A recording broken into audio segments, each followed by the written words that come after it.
যাত্রী বোঝাই বাসে পেছন থেকে ধাক্কা মেরে রাস্তার ডিভাইডার পার করে গাছে ধাক্কা মারল নিয়ন্ত্রণহীন ডাম্পার গাড়ি। ঘটনায় কোনো হতাহতের ঘটনা না ঘটলেও অল্পের জন্য বড়সড় দুর্ঘটনা থেকে রক্ষা পেলেন বাস যাত্রীরা। বুধবার সকাল 5:30টা নাগাদ ঘটনাটি ঘটেছে মালদার গাজল টোল প্লাজা সংলগ্ন এলাকায়।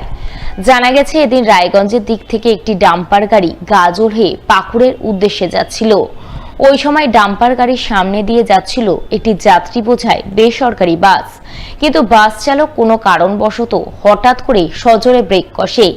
ওই সময় পেছন থেকে বাসে ধাক্কা মারে ডাম্পার গাড়ি। এরপর ডাম্পার চালক নিয়ন্ত্রণ হারিয়ে ডাম্পার দিয়ে ডিভাইডার পার করে রাস্তার পাশে এক গাছে গিয়ে সজোরে ধাক্কা মারে। এই ঘটনায় ডাম্পার চালক সামান্য আহত হলেও কোনো হতাহতের ঘটনা ঘটেনি। অল্পের জন্য বড়সড় দুর্ঘটনার হাত থেকে রক্ষা পান বাস যাত্রীরা।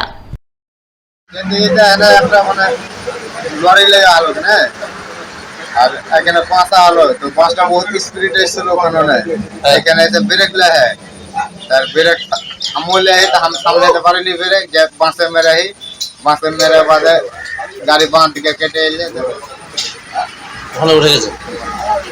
অ্যাম্বুলেন্স চলো দে উঠে করে দিলে আহত তো এরকম হয়নি, খালি আমি।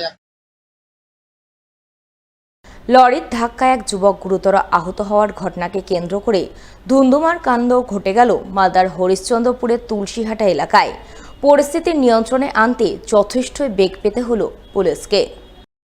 মঙ্গলবার বিকেলে এই ঘটনাকে ঘিরে ব্যাপক উত্তেজনা ছড়ালো এলাকায়।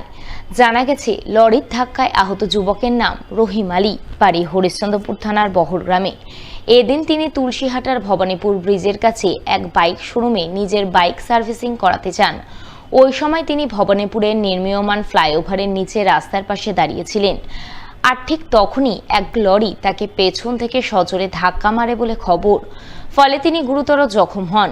স্থানীয়রা তাকে সঙ্গে সঙ্গে উদ্ধার করে প্রথমে হরিশ্চন্দ্রপুর গ্রামীণ হাসপাতালে এবং পরে মালদা মেডিকেল কলেজ হাসপাতালে নিয়ে যান। এদিকে এই দুর্ঘটনার পরপরই আহত যুবকের গ্রামের লোকজনেরা ইট বোঝাই লরিটিকে জোরপূর্বক নিজের এলাকায় নিয়ে যাওয়ার চেষ্টা করেন।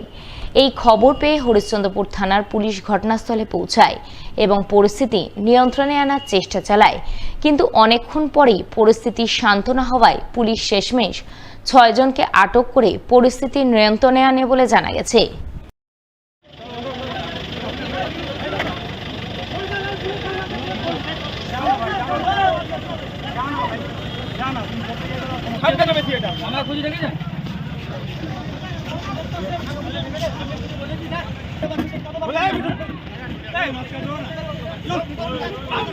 यार के